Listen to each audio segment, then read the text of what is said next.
2009 Prius, which is the bad wheel bearing? I've got one that's growling, and I wasn't sure which it was, the front right or the front left, driver or the passenger. In fact, I was thinking it was the driver.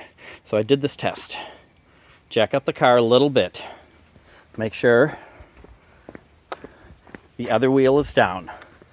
And you're going to put on the emergency brake. So my emergency brake is on. It won't work with the regular brake. Emergency brake is on. Park the car someplace so if it lurches forward, you're not going to hit anything. And listen to this. So start it up, put it in drive, and give it a little gas.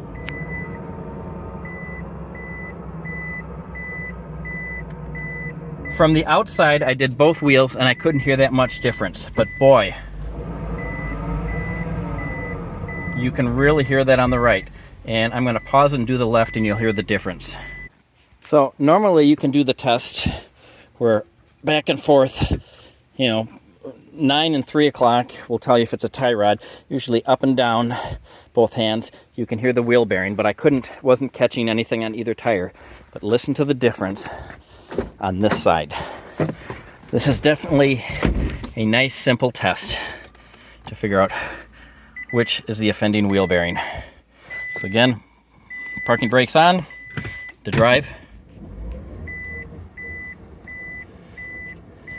And sometimes you've got to go back from brake to stop, maybe give it a little more gas.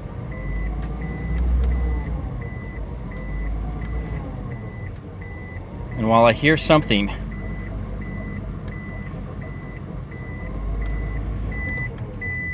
the other side was definitely louder. And that one I had replaced about 80,000 miles ago at Timken. That was my first Prius wheel bearing. I've done probably 6 or 7 of them. From now on, I've been using the OEM ones. They work much better.